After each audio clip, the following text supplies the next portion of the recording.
Right, Your Royal Highness, Excellencies, distinguished guests, friends and partners of the Roosevelt Foundation and the Four Freedoms Award, good afternoon.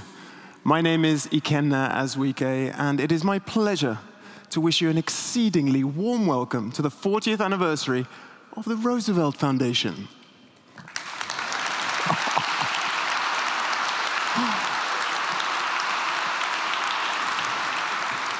Good. Well, that was very average indeed. Guys, this is the 40th anniversary of a foundation doing incredible work, okay? This is, yes, very good, very good.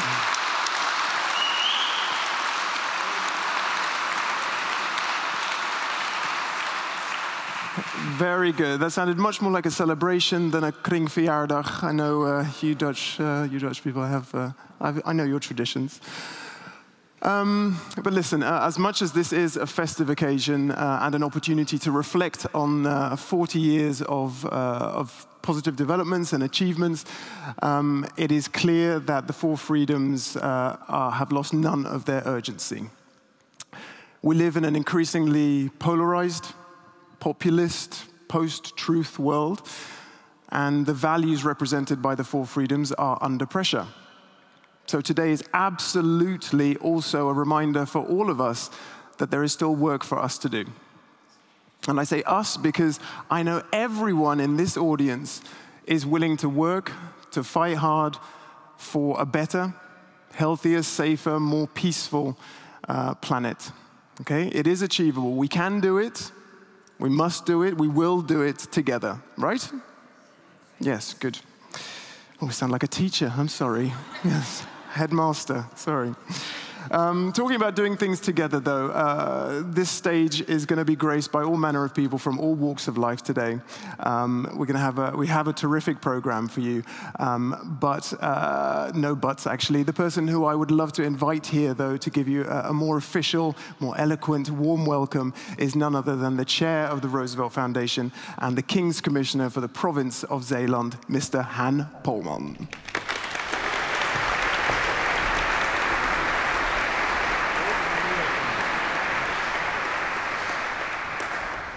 Thank you. Your Royal Highness, Mrs. Roosevelt, dear Anne, Mayor, Mayors, King's Commissioner of Zuid-Holland, Members of Parliament, former board members of the Roosevelt Foundation, dear partners, friends from the United States and the Netherlands. On behalf of the board of the Roosevelt Foundation, welcome. Welcome to Middelburg.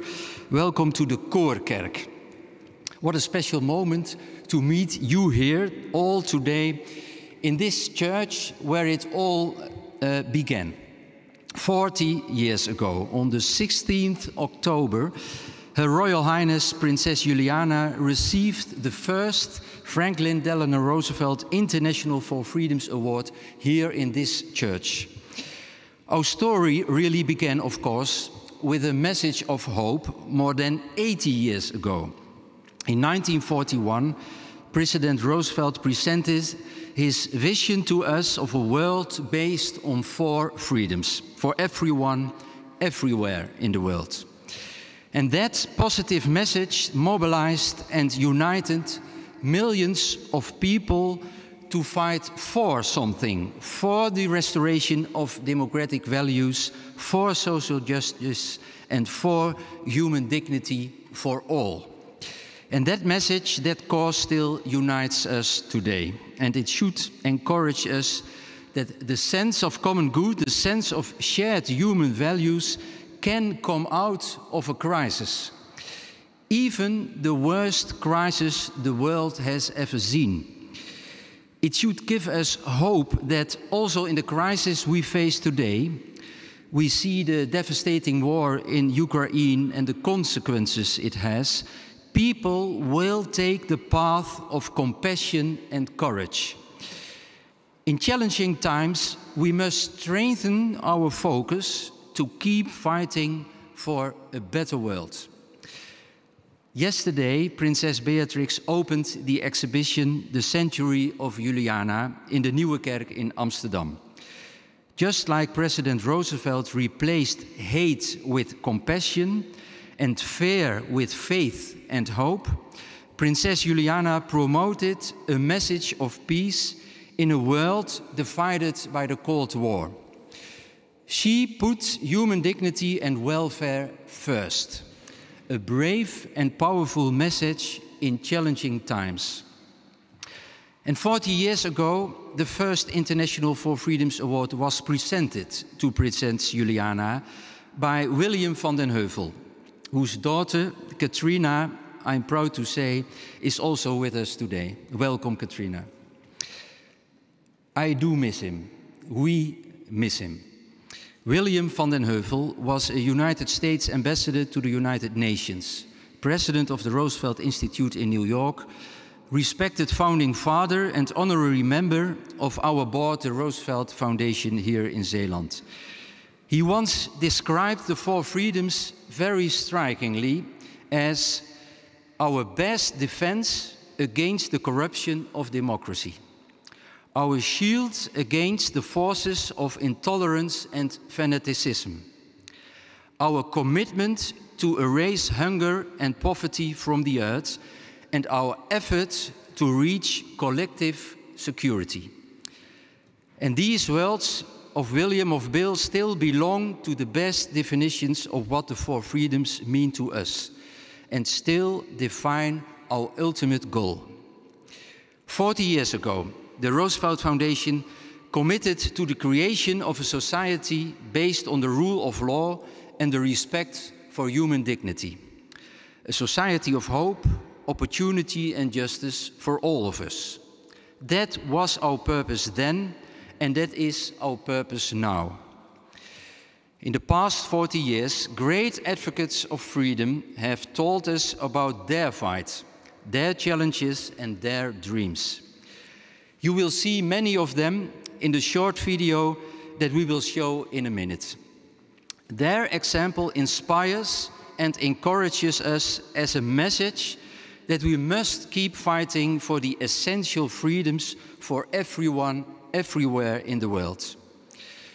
And the world has changed, but the challenges remain.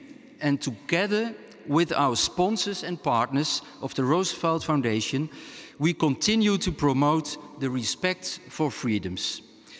Over the years, we have reached out to more and more people, especially young people, to inform them about this great cause of human freedom and social justice, a cause that binds and unites us all, regardless of our cultural background, religion, ideology, or political conviction. Together with our partners, we have developed educational material for schools. In the Liberation Museum in Zeeland, there's a permanent Roosevelt For Freedoms exhibition. We have shown films about life and work of several laureates. We have made live streams of the ceremonies. We have organized symposia, workshops and meetups between youth and the laureates to further spread this legacy of Franklin and Eleanor Roosevelt.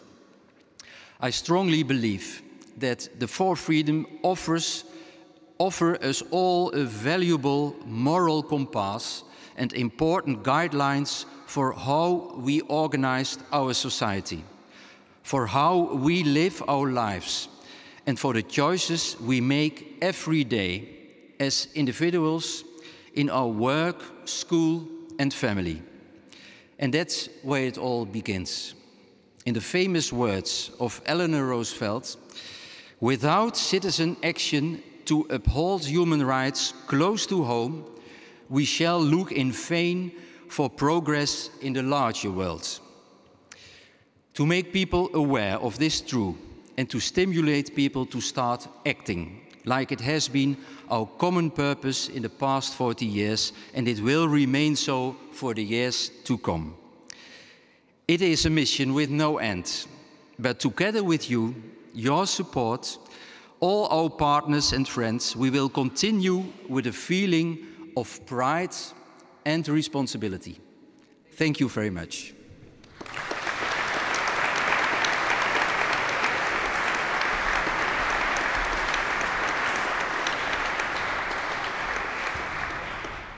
Wonderful. Thank you very much, Mr. Polman.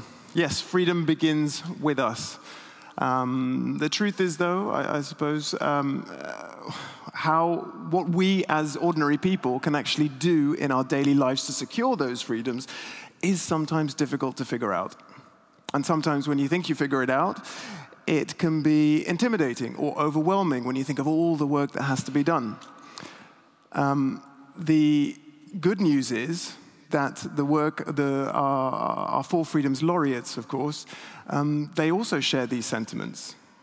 Yes, they are brave, they are courageous, they do inspirational work, but they are just like you and me.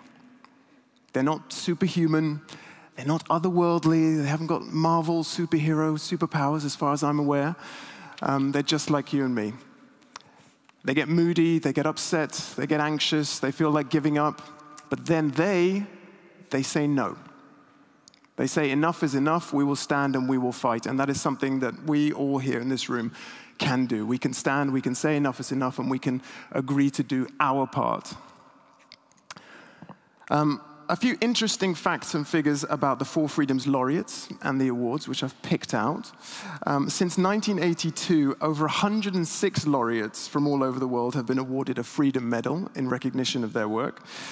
And that has always been in the presence of a member of the Dutch royal family and the Roosevelt family. In fact, when Princess Juliana received the International Four Freedoms Medal as the first laureate, the then Queen Beatrix was a proud spectator on the first row, and here she is as princess, also on the first row, still. I see. Since day one, the International Four Freedoms Award has always been awarded in the presence of either the Prime Minister himself or the Deputy Vice Prime Minister.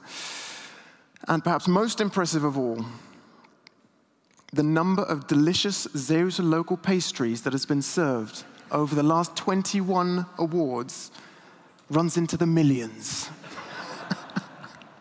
I still have to try one. Okay, but rather than rely on what I have to say about the Four Freedoms Award, here's a short video that tells the story of the Four Freedoms in full color.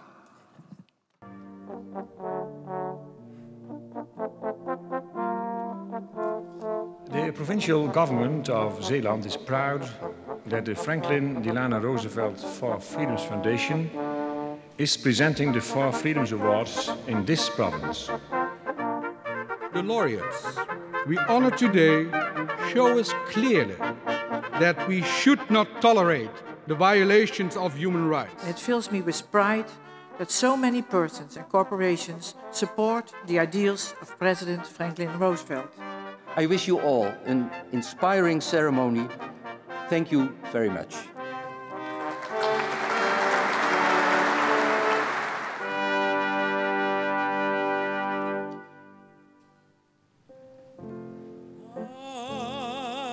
Mine eyes have seen the glory of the coming of the Lord. I rise to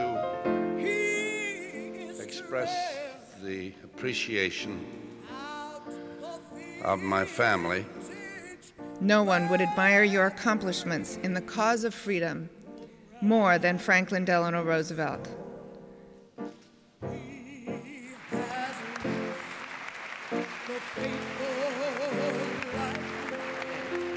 And there are thousands upon thousands who have been abducted, who have disappeared after arrest. Globalization favors the rich and the mighty and does not address one of the most devastating assaults on human dignity, poverty.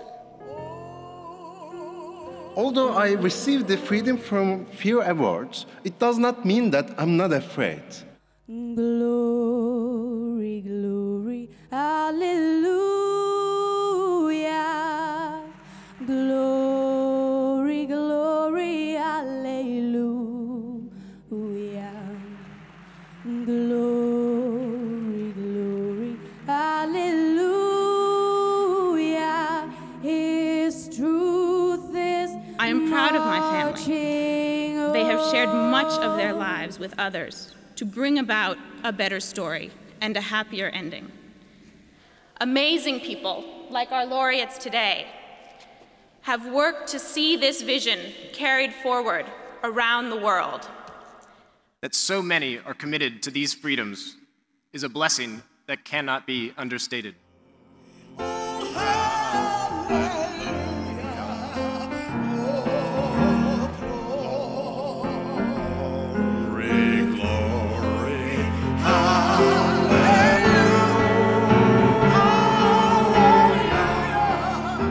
What is this freedom that God gives? It is a freedom of the heart. I know that civic liberty cannot exist without freedom of speech. Fear is often perceived as oppressive and paralyzing. Many people want more than they need.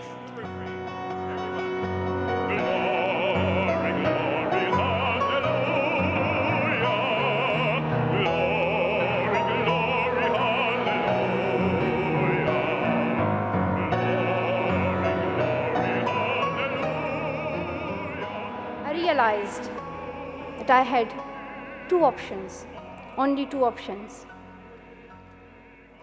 Either to remain silent and wait to be killed, or to speak out and then be killed.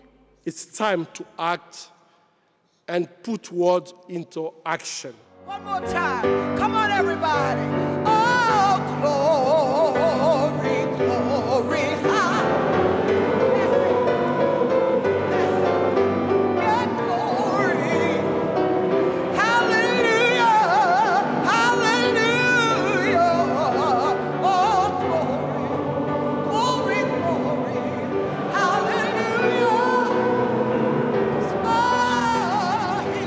thank the Roosevelt Stichting, and I welcome all of you to the growing family of stubborn optimists who continue to make the world a better place for everyone.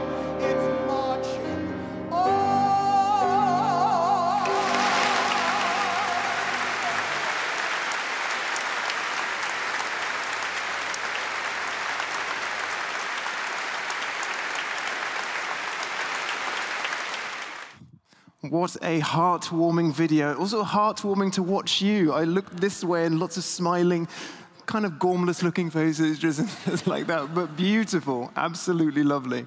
Lots of goosebump moments. Okay, so that was 4 decades of the 4 Freedoms Award, as you could probably tell by the clothing styles and some of the hairdos, but lots of worthy winners. Okay, we're going to shift gear now and introduce our first keynote speaker. Tragically, 200 million children around the world are brought up in conflict zones, including, of course, right here on our home continent in Europe. Now, Dutch organization War Child exists to help these children by giving them psychosocial support, mental health support, and helping to build their confidence. Their work was recognized by the Roosevelt Foundation when the organization was awarded the Freedom from Fear Award back in 2008, and it's my honor to give the stage and the podium now to the director of War Child, Ramin Shahzamani.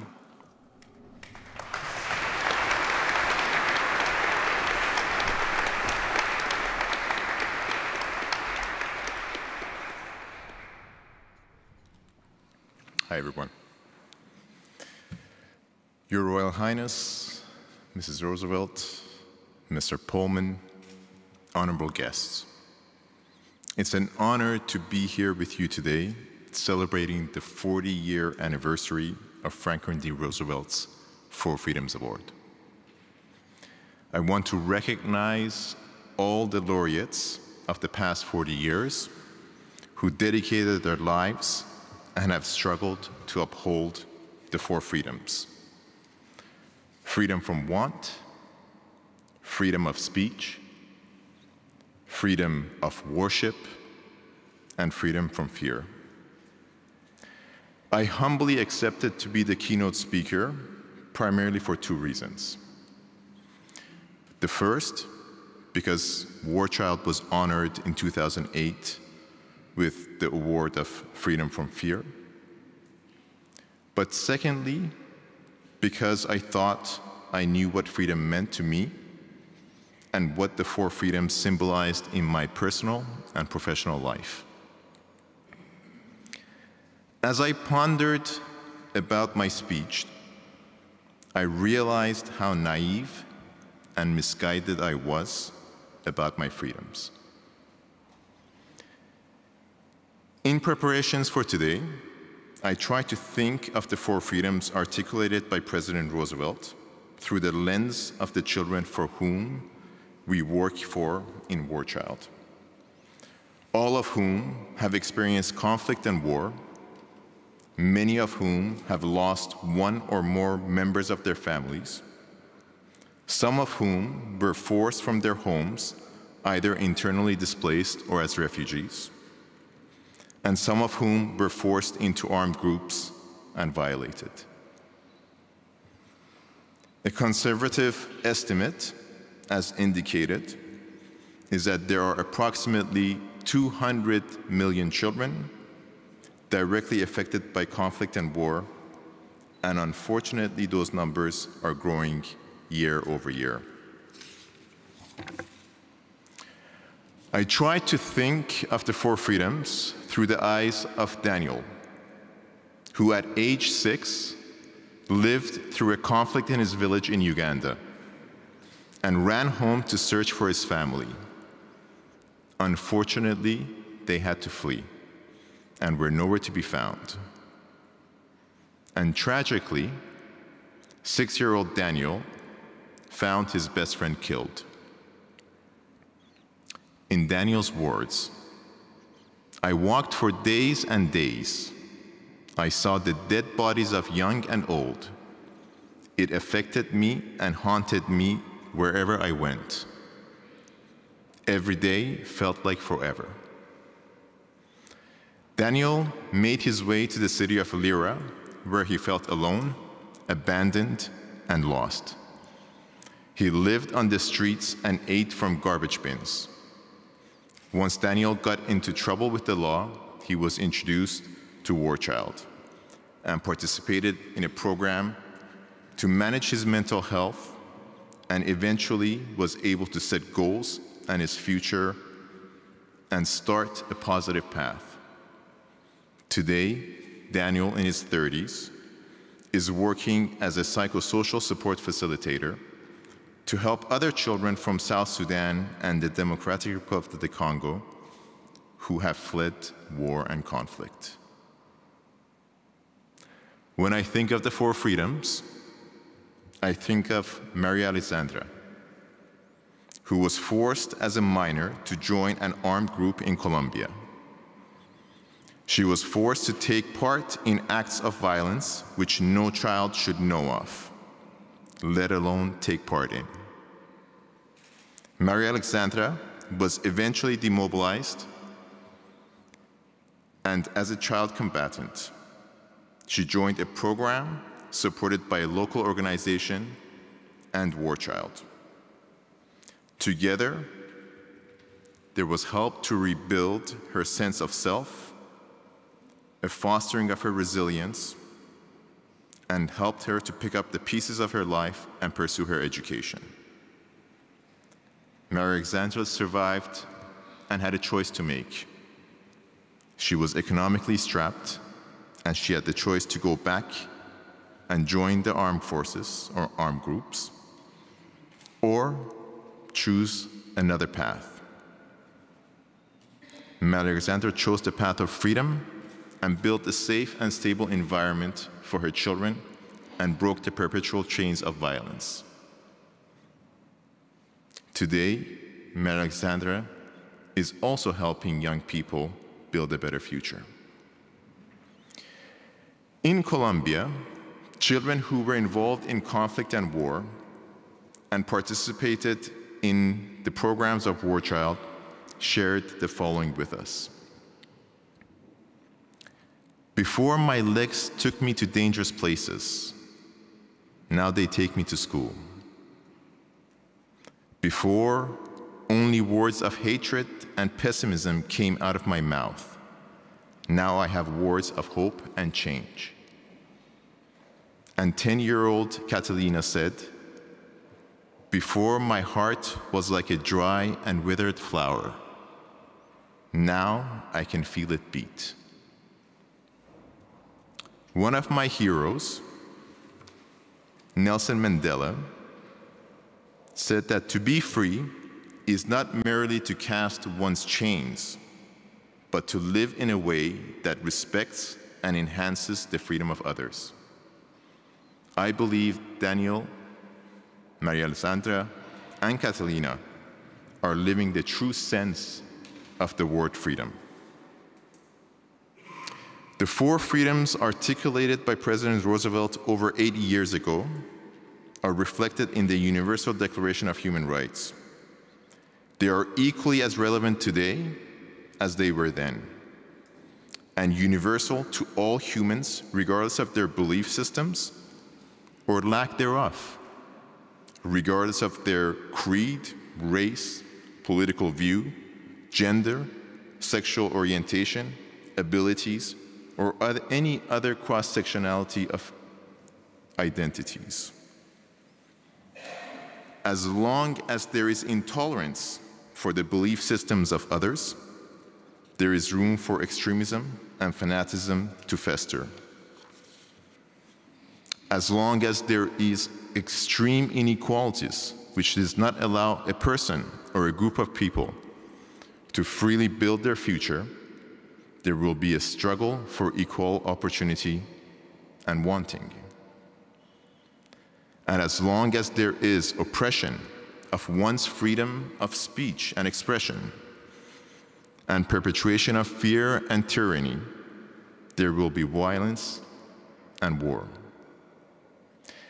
In today's world, where ideas have no boundaries because of our interconnectedness, where physical boundaries are porous and the human race a village, we must recognize that the freedom of one is intrinsically linked to the freedom of all. And what is even more important is that once rights and freedoms are one, they must be guarded and continually protected and nourished. Less than a year ago, almost none of us would have believed that war would break out in Ukraine and that the freedoms of Ukrainian people, especially the most vulnerable women and children, would be trampled upon. When the war broke out, we met 7-year-old Alex, a Ukrainian child, a refugee then in Moldova, who only a few days before had been playing in the comfort of his home with his Lego set. He was now a refugee with his mother, but without any of his toys. Alex was making paper tanks and planes, wanting to fight the invaders. Alex, Daniel, and Maria Sandra, and millions of other children urgently need our solidarity and support. With just a little support, encouragement, and solidarity, they can and will do a lot to uphold not only their freedoms, but all of ours as well. That is what the four freedoms means to me. All societies have ebbs and flows of freedom to lesser and greater degrees. We know how hard gained freedoms and rights are and how easily and trivially they can be lost if they are not guarded for all. That is why this gesture of the Four Freedoms Awards and the act and celebration of shining the light on those who contribute so greatly to those freedoms is so important.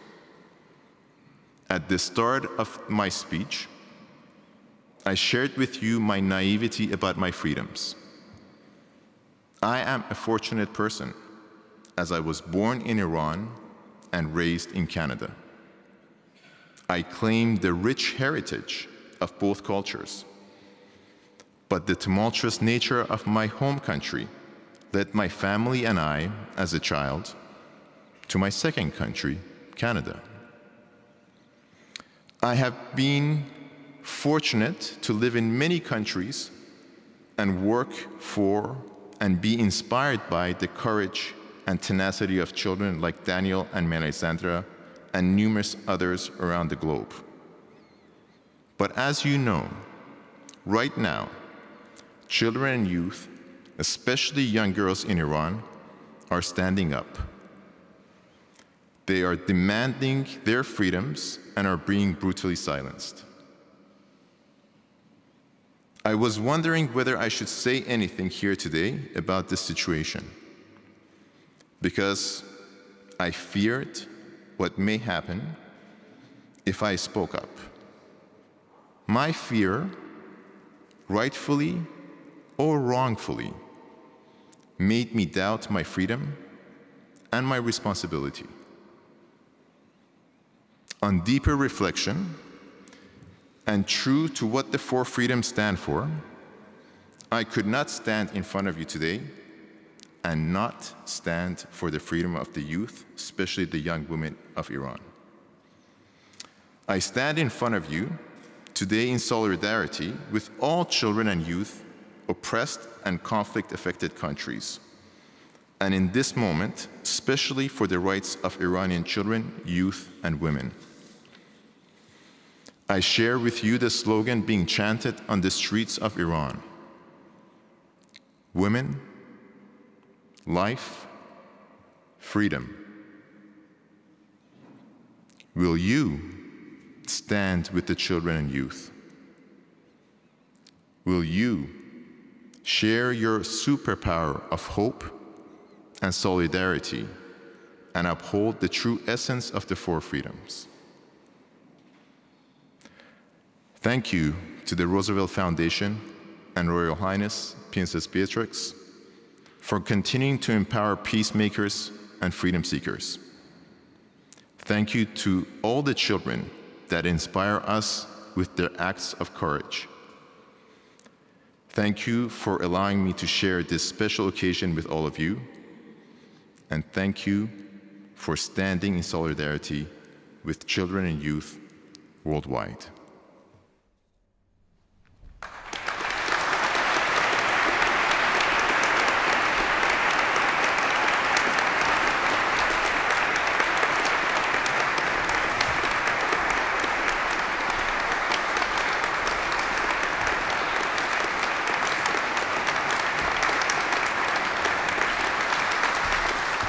Now, thank you very much. Thank you very much for a very powerful, very moving keynote, Ramin. Thank you.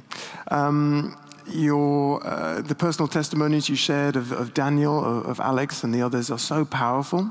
And I know that a lot of the work you do is about mental health support and psychosocial support.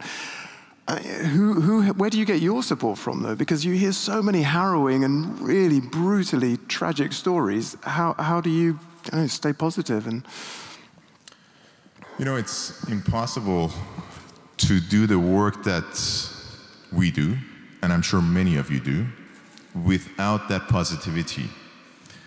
So it is, for me, it's actually getting the energy from the children themselves. When you see and hear children really recognizing and building their own lives, building the potential that they have, that is where the power comes from. But I also get power from my team, from the people that I work with, from the people that encourage us to continue going. And there are millions of people out there that believe in what we are doing and want to help. And I think you said it right. I think every one of us has the opportunity and the responsibility to really do what we can to make a difference in another person's life. And the combination of all of that gives me my energy and my power to really continue going. Yeah, and it is so important. I mean, to take the joy where you can, if that's from your team, if that's from positive stories of children who've done it well. And I love that clip from the video, the lady who was talking about stubborn optimism. Yeah. Is there when was the last time that you thought to yourself, this is why I do my job? You know, sometimes, in the position that I am, I'm now in the Netherlands, very happy to be here dealing with complex issues. But every day, I remind myself why I'm doing what I'm doing. So every single day, I think about one of the children that I've met in the many countries that I've worked. And that's what really keeps going. But there are so many stories of positivity. Yeah. There's so many stories of change that really, every single time, I hear that and I see that. And it's not just my direct contact. It's also every time my colleagues tell me about the change that they are able to make in the life of a child. Yeah. So there's many, many things that really, there's not one specific thing, but a combination of a lot. Okay. And okay, let's leave on a very practical note. Let's be pragmatic about this. What can everyone in the room do? What's the first thing they should do when they leave the room or tomorrow morning to help War Child in its mission? Well, this is a big plug for War Child. to help achieve the four freedoms, let's say. To be honest, I think, of course, I love War Child. I love what we do, and that's why I'm doing what I'm doing. But it's not about War Child, it's about the children. So whether you support War Child or another organization, support children and youth to build themselves, their own resilience, and their own future. And that will pay back dividends in immeasurable amounts of money and resources for the future of our society, for the future of our countries, for the future of this world. Beautifully spoken. Thank you very much, Ramin. Thank you, man. Really appreciate it.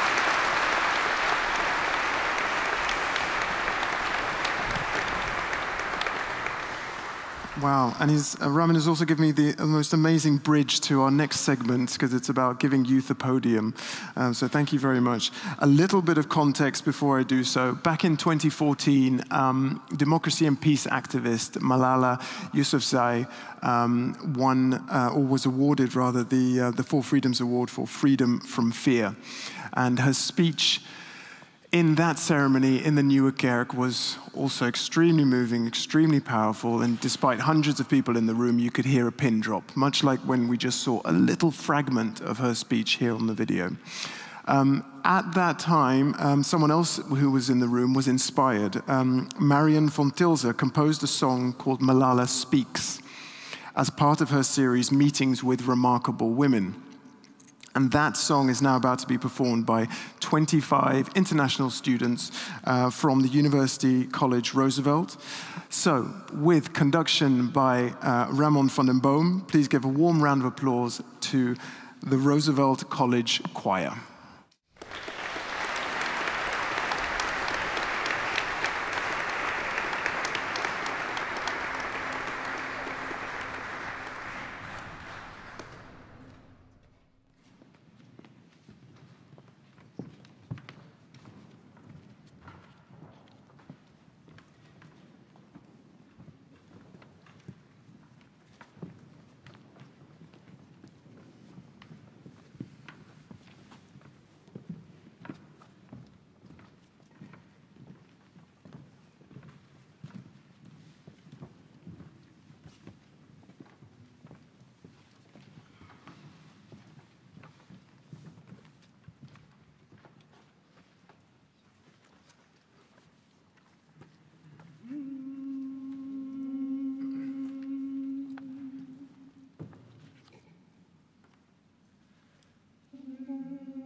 nevem Ádám.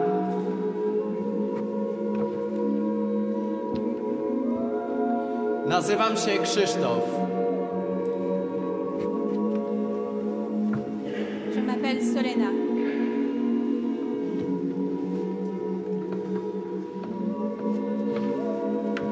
Ik ben Hugo.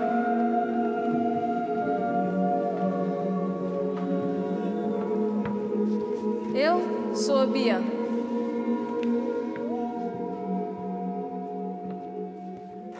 Justice for Massa Amini.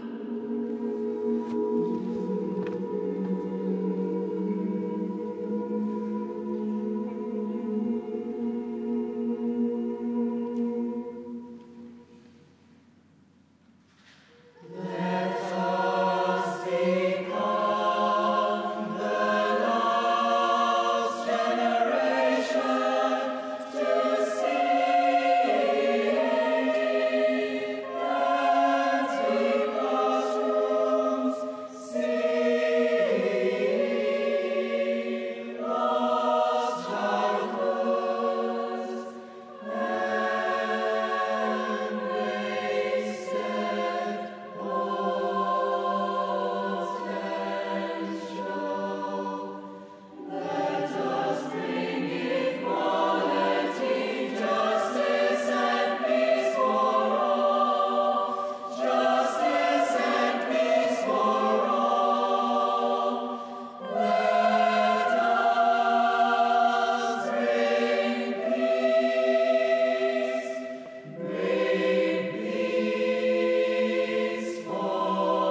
Yeah, there are 25 of them, so you had to keep clapping. Hope your hands aren't too raw. Thank you very much, the Roosevelt College Choir there. That's a beautiful memory of today, a specially composed song for one of the world's most famous democracy and peace activists. But a milestone like the 40 years of the Four Freedoms Award also requires something tangible, and we have something tangible. A special publication has been compiled to mark this anniversary and reflect on the values of the Four Freedoms. So to reveal that special publication, I'd like to invite once again the chair of the Roosevelt Foundation, Mr. Han Polman, to the stage.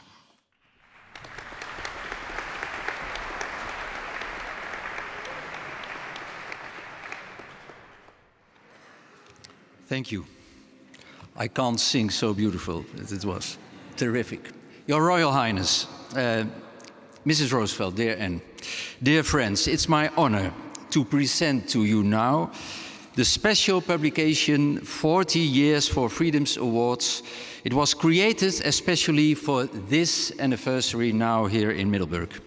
The publication looks back on the past 40 years. What have we done and where do we stand for? Several laureates, including our keynote speaker, Mr. Shahzamani, on behalf of War Child, tell us about the relevance of the Four Freedoms in their lives and work in the past, present and future. And many other advocates of the freedom share their thoughts about the Four Freedoms. The publication also shows us how our youth is involved to create awareness about the importance of the Four Freedoms and the ideals and principles they represent. Many have contributed with articles, columns and interviews. Amongst them, I'm proud to say, also Anne Roosevelt with a beautiful article about her grandmother Eleanor. I especially thank Marjolein van Leeuwen, the editor, and Vos Broekema, the graphic designer, who have worked so very hard the past months to finish the publication in time. Thank you. The Royal House of the Netherlands is of great value to the Roosevelt Foundation and our cause.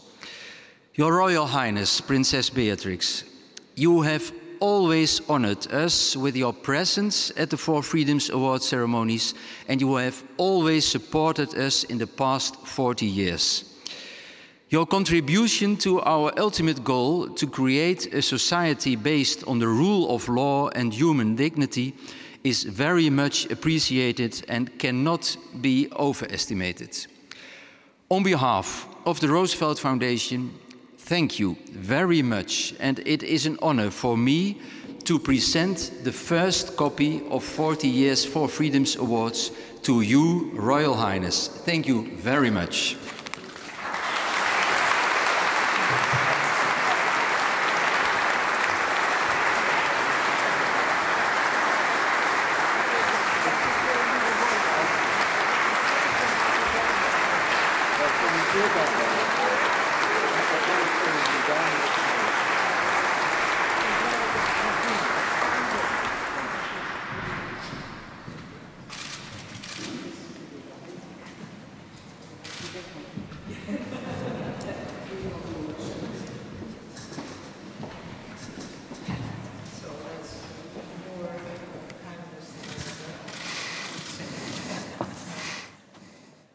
Now, wonderful. Her Highness has received the first copy, but I'm told that everyone will get a copy of the book to take home. So that is my Oprah moment. You all get a copy, everyone. You, exactly. Okay, now, I mentioned it earlier, but in addition to the Dutch royal family, there's been another constant throughout the history of the Four Freedoms Award, and that is, of course, the Roosevelt family. So much so that a Four Freedoms Award without a member of the Roosevelt family present is simply unthinkable. So, to Anne Roosevelt, granddaughter of Franklin D. and Eleanor Roosevelt, Katrina van den Heuvel, the daughter of William van den Heuvel, late honorary member of the Roosevelt Foundation, as Mr. Polman mentioned. and Bill Harris, Director of the Roosevelt Library. Your presence and support is felt throughout the year, but it is especially lovely to have you physically present here today. Thank you very much indeed. And I'm pleased to say that Mrs. Roosevelt is going to share a few words with us as well. The floor is yours.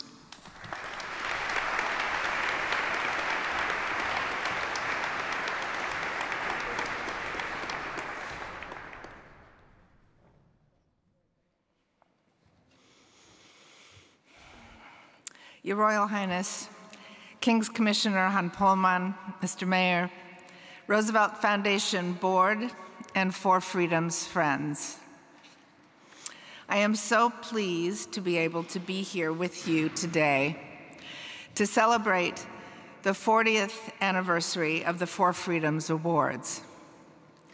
It is my honor to be accompanied by Katrina vanden Heuvel and Mr. William Harris, Director of the Franklin D. Roosevelt Presidential Library and Museum in Hyde Park, New York.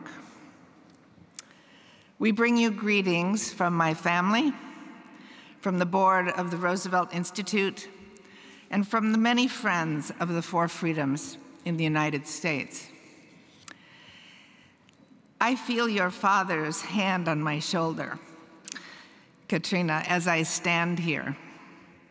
I can definitely hear his voice ring out, as it did so many times in this venerable place, reminding us of the personal courage of one person who gave us in no uncertain terms the vision that he knew we must keep vibrant before our eyes, our ears, and in our hearts and our minds, if we are to live in a world of freedoms and fairness. The four definitions that Mr. Polman read just now are so clearly Bill. He was passionate, and he was committed. He was creative. He was visionary. He engaged the eminent historian Arthur Schlesinger Jr. and my uncle Franklin D. Roosevelt Jr. in the quest to keep these values of democratic freedom before us. But he did not launch this venture in the United States, but here in Zeeland, because he shared with my grandfather a reverence and respect and love for the roots of their common Dutch heritage. Both men were not just proud of their heritage, but of the democratic synergies, resolve, and determination that is so embedded in this legacy here. It is no surprise that former Queen Juliana was the first recipient. The Roosevelt Institute and our partner, the FDR Presidential Library, are proud to reflect the Roosevelt Foundation's courage and vision as we administer the awards on alternate years in New York. The Roosevelt Foundation has developed the For Freedoms Awards in such a meaningful way, reaching thousands of students in a variety of creative ways. You inspire us, and we are grateful for your partnership. Every year, because of the work you do, young people are called to think about what each of us can do to ensure the freedoms that are so critical to our future everywhere in the world. And increasingly, it is young people who are mounting that call. Isn't that what this is all about? We are not here simply to remember. We are here to declare that we will never give up on the notion that democracy is intended to ensure that every life is valued and that those lives are allowed to develop a society that affords dignity and well-being to all. And as Bill Harris and Katrina and I are Bill Vanden Heuvel's successor in this work, the For Freedom's work of the Roosevelt Foundation is building out the next generation of leaders here. Franklin and Eleanor Roosevelt would be so pleased. Thank you.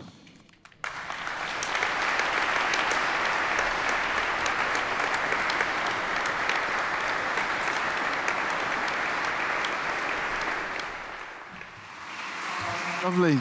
That was absolutely a battle cry for engaging the youth in our fight to win, to achieve equality and peace. Thank you very much, Mrs. Roosevelt. I tell you what, rather than me talking about it, to give you an example of how the Roosevelt Foundation is trying to engage the youth, we're going to speak to some young people, but first of all, here's a short video of some previous examples of how the foundation is doing that.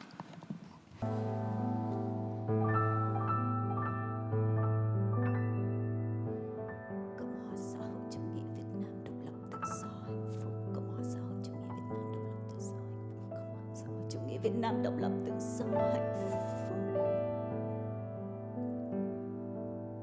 Xin ông. How did your friends and family feel about your fight for freedom? Cho chúng tôi được đưa tiền cho ông. So how do you think that people at home can contribute in their own small ways to the cause? Để ông cho chúng tôi được làm việc. That's a very great question. Thank you. Xin ông. I come from a community whereby as a girl, you are supposed to be silent and you're not supposed to talk in front of men. What are you willing to sacrifice for the truth? What are you willing to sacrifice for the facts?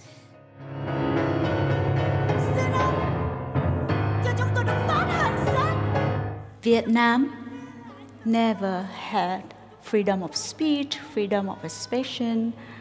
We don't have freedom at all. And when I fight with the police, when I try to advocate for our rights, I know that there are some young people, especially like young teens, that look up to us and say, oh, they are doing that, I can do that as well. So I say to young people, don't worry to appear crazy. Try to be crazy in name of your identity, in name of your freedom.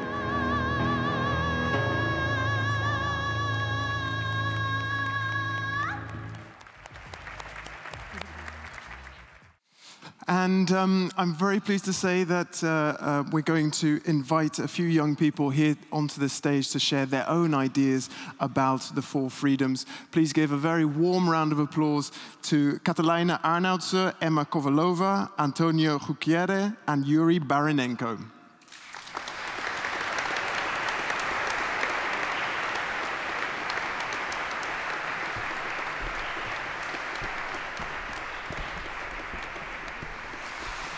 Right, good to see you. Good to see you, everyone. Are you a little nervous? I sense a few nerves. Have you done this before, Antonio? Yes, but not for an entourage like this. No, so. Okay. Did you find it difficult to put your thoughts into words, everyone, or is it something that just flows? What do you think? It was a little difficult to begin with the speech, but once I started, it kind of flowed. Okay, wonderful.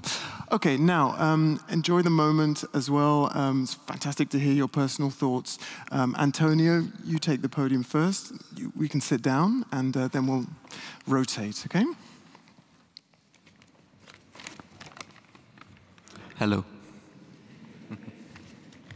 First, I would like to say, to be able to give a speech as a normal Dutch citizen in front of an entourage of such important people shows what kind of freedom we all allowed to live in. Thank you for giving me the opportunity to share my thoughts. on freedom of speech here on this special day. To me, freedom is being able to live in a country with countless opportunities. For example, if I want to study, I can.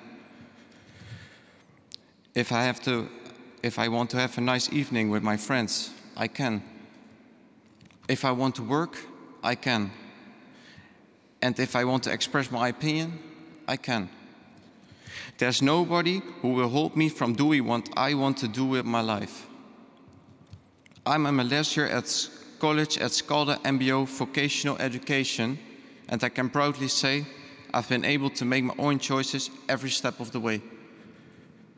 Our education focuses on us becoming independent by teaching us to make up our own mind, by teaching us to make up our own decisions, and by teaching us how to express our opinions. I hope there will come a day when everyone in the world will be able to have the same freedom, and that I will get to witness it. I might just shed a tear when that day comes. To all the people that have received awards in the past, I would like to say thank you for working globally for our freedom. Without your efforts, the world wouldn't be like it is today. Thank you.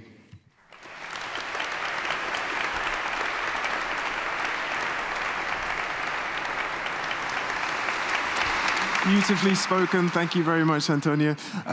You were talking about the importance of freedom of speech there. Freedom of speech is, of course, a hot topic, real polarizing issue. What's your view on, should there be limits on the freedom of speech? What do you think, Antonio? I think there will be no limits on freedom. Okay. This kind of freedom. Okay. Freedom of speech. Everyone should be able to give a speech. As you have just done. Well done. You've illustrated it. Thank you very much, Antonio.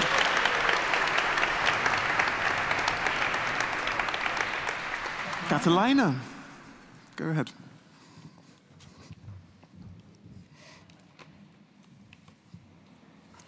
Your Highness and other attendants, freedom of worship. I think the first thing that crossed my mind was the privilege I have of living in a country that has freedom of worship. But sadly enough, this isn't the case in all countries. In many countries all over the world, people still aren't free to believe what they want. I think this is unfair. I think these people also need a chance at believing what they know is right, living in harmony with each other, amongst each other. Bishop Hare inspires me when it comes to peace and harmony. He fought for peace in South Sudan and he succeeded, setting up the Quran Peace Village where people of all sorts and kinds are welcome. But not in every country is peace and harmony. That's why I'm assured it's important to keep fighting for these people, to keep fighting for their rights to believe, whether this is through big gestures, like Bishop Taban did when setting up the Quran Peace Village, or through smaller gestures, like donating to charities that help countries achieve freedom of worship. Thank you.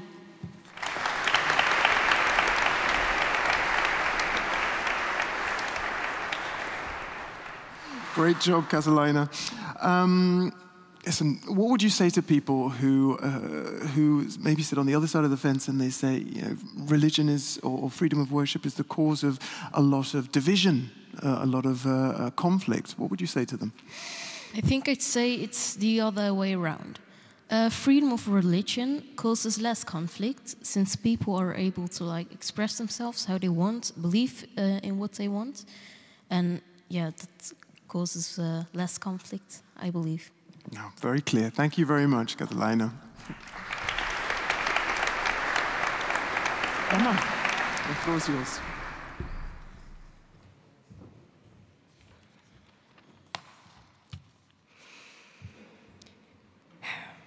Education is the most powerful weapon you can use to change the world. It is in your hands to make a better world for all who live in it. A winner is a dreamer who never gives up. These are the quotes of the worldly Nelson Mandela. Mies Nijs Nalantai referred to them as her everyday inspiration when she was awarded the Freedom from One Medal 2022. Your Highness, honored audience, dear friends. My name is Emma, and I am blessed.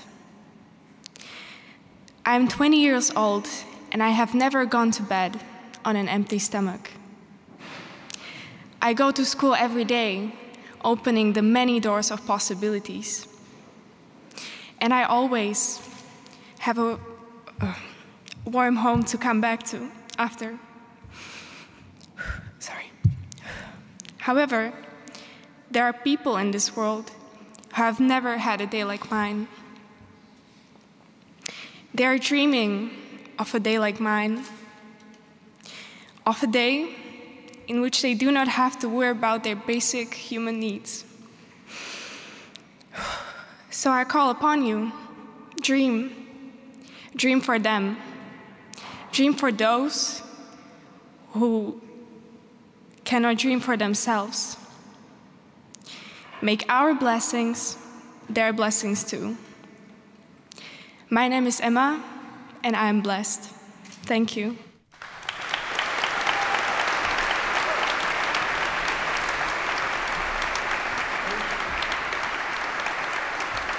You got a few whoops there as well, so well done. Thank you very much.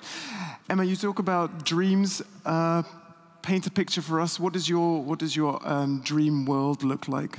Okay, so since I study global project and change management in AZ University of Applied Sciences here in Middelburg, every day I get to see the challenges we as humankind have to overcome.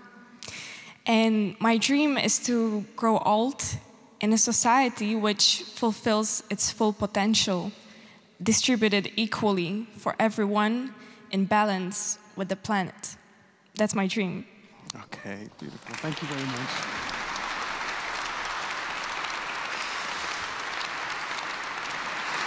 And last but not least, Yuri Baranenko.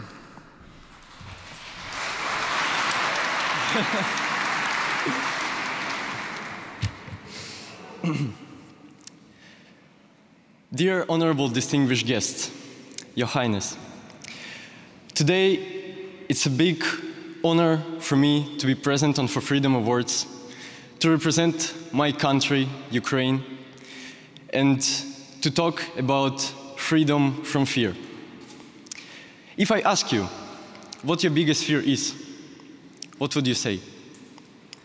Someone will say, I'm afraid of spiders. They're nasty, they scare me. Another would answer, I have a fear of public speaking. I'm so nervous in front of the public that I forget the words to say. And someone will say, I'm afraid to fall asleep. Because one night a missile hit my house and took my family. We can be enslaved by our fears. But how can we overcome them? To do this, we need to find a place free from fear. And this is our hearts. Love and faith drive fear away. In the Holy Scriptures it said, if a man gives away to fear, there is something imperfect in his love. Don't be afraid. Just believe. On this topic, I spoke with the Ukrainian professor Igor Kozlovsky, who spent 700 days in the Russian captivity since 2014. He was brutally tortured, but when he stayed alone in his torture chamber and heard the Russian national anthem playing behind the wall, he was singing the national anthem of Ukraine instead. Even though no one heard him, it was important to him, because it was his moment of freedom, freedom from fear. I have also been lucky enough to talk about freedom from fear with wounded Ukrainian soldiers. Their answer is very simple. If you only fold your hands, if you can go on, it won't get any easier.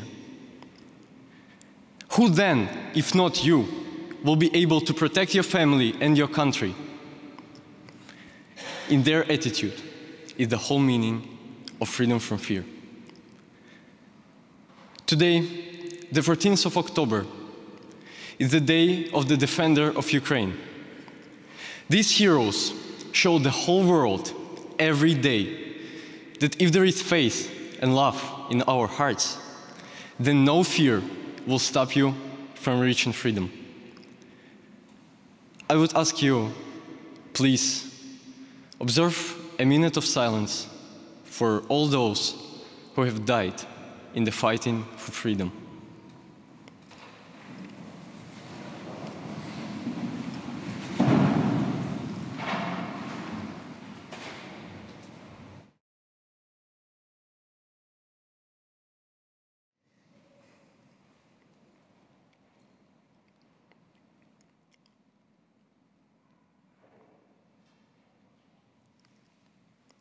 Thank you so much.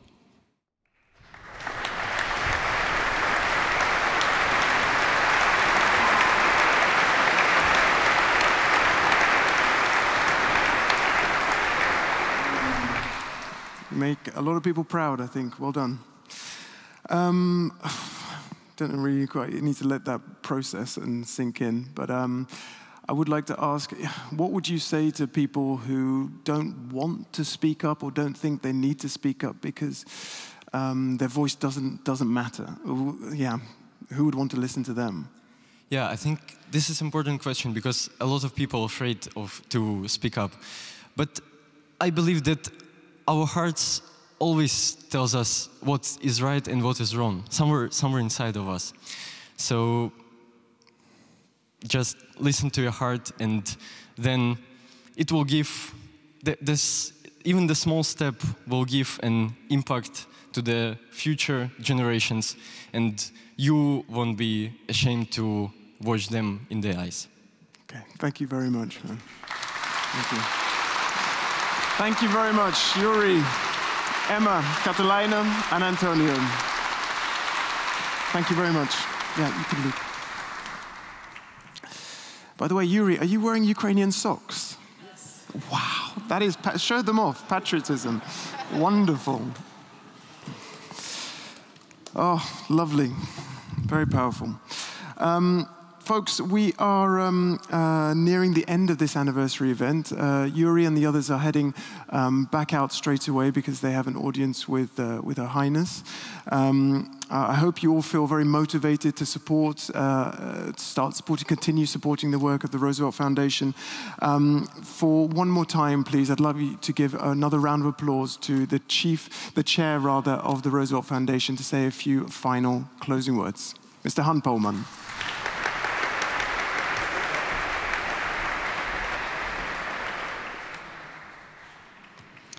Thank you so much. I would like to thank the students for their talk about freedoms and also our keynote speaker, Ramin Shahzamani. Thank you so much for sharing your views.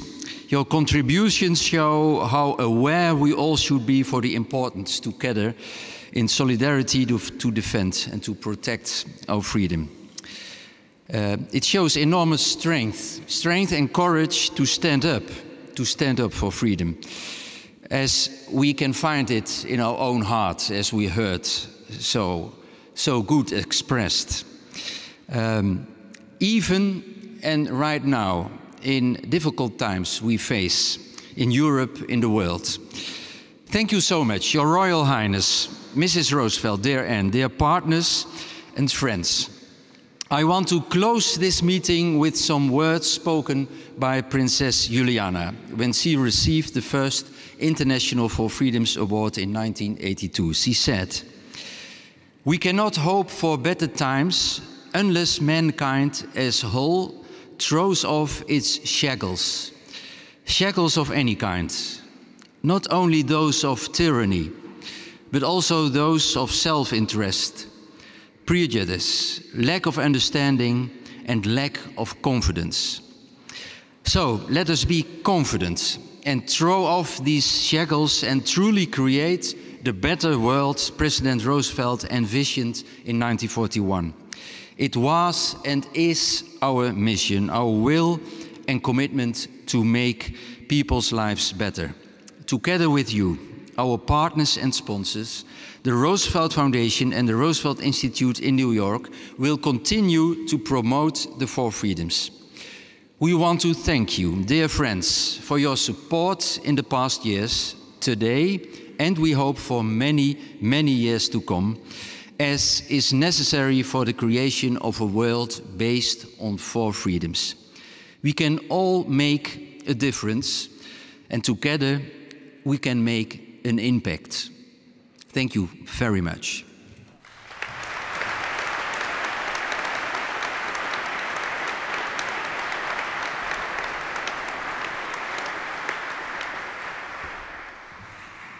Ikina Azueki, thank you very much. And I want to thank the whole team who made this event possible. I think I was not there, I must say, Royal Highness, in 1982, but I can imagine this is the way it was. It was the way we expressed the importance of the Four Freedom, and we gave energy to the people in 1982. We gave energy in the past 40 years to go further with the way we want to work, and so I promise you we will the coming years. I thank the team, our colleagues from the province, the colleagues, the staff from the Roosevelt Foundation. Thank you so much, and I don't know what you think, but I'm thirsty. I want to toast on 40 years of freedom. Thank you all for coming here in Middelburg. Thank you very much.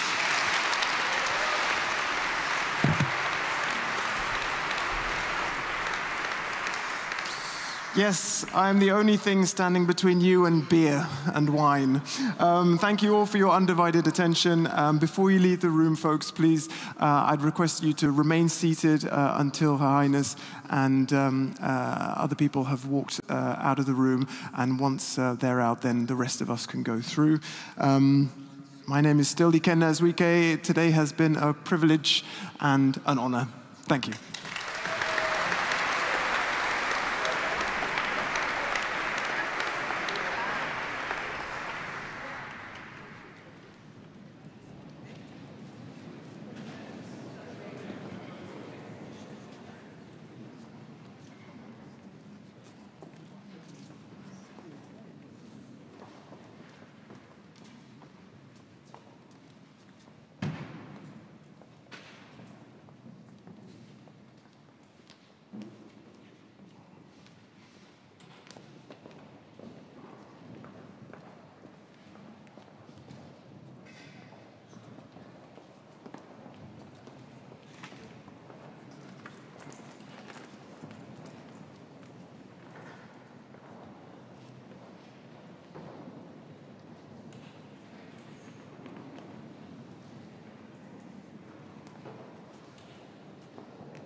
Yeah.